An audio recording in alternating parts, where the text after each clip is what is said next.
Hello and welcome to my video, lesson 5.1 about rise over run. So we're looking at the idea of slope, and slope is really important when we're looking at graphs. That's the main thing, but it could be the slope of really anything, including something more mundane like a hill. Literally could be looking at the slope of a hill, but for now let's look at a graph. So slope is rise over run. This is the idea of slope. And so by looking at rise, what we mean is the difference in the y values. So the difference in the y tells you how high it's gone, or the rise.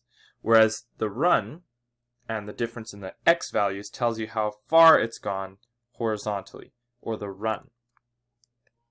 Okay, so now that we know that, we need to pick 2 points, an x and a y 2, and an x and a y 1. So let's pick 2 points. I'm going to pick this one here in the bottom left corner, and I'm going to pick this one up here, further up to the right.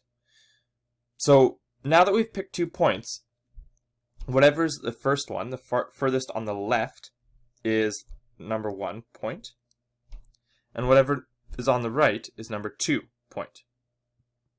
So what we're going to do is we're going to find the x and y value for each of these situations. So our x value for number 1 is 20. Okay, and our y value for number 1 is also 20.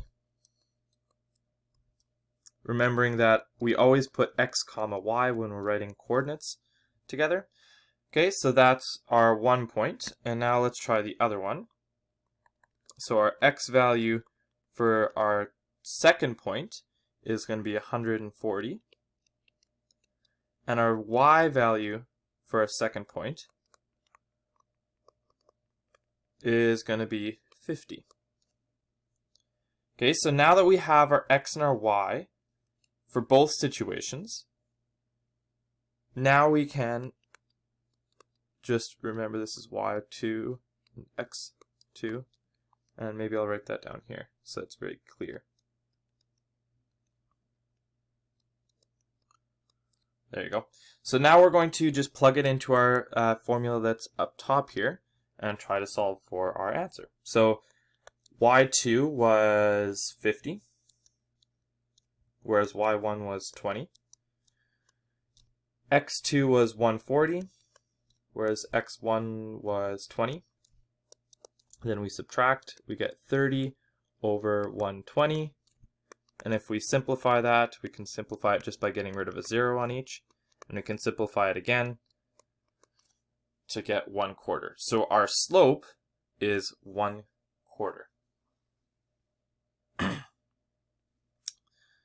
So this is the idea of rise over run. This is the idea of slope.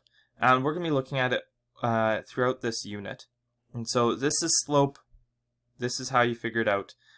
Now, if each of these squares was worth 1, there would be another way of looking at it. And so I'm going to show you guys that right now.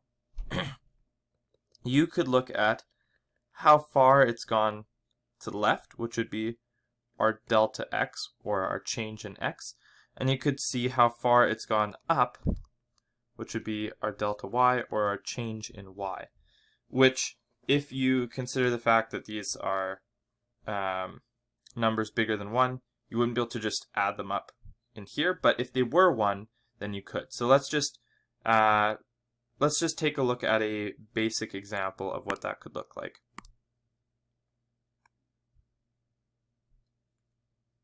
There you go. Alright, so we have a line here, and if we aren't given any scale, like 0, 20, 40, like that going up, then we could use this method. So starting at the beginning, finishing at the end, what is our change in y? Well, our change in y is the height here. And our change in x, is the length here. So from here to there. Okay, so rise over run is the same thing as writing the delta y, or change in y, over the delta x, or the change in x. So our delta y is 2, our change in y is 2, and our change in x is 6. So we can simplify that to 1/3. And our slope would be, 1/3, but hold on, it's going down, which means it's negative 1/3. And this is a key point here. So if you're going down from left to right, it's negative. When you're going up from left to right, it's positive.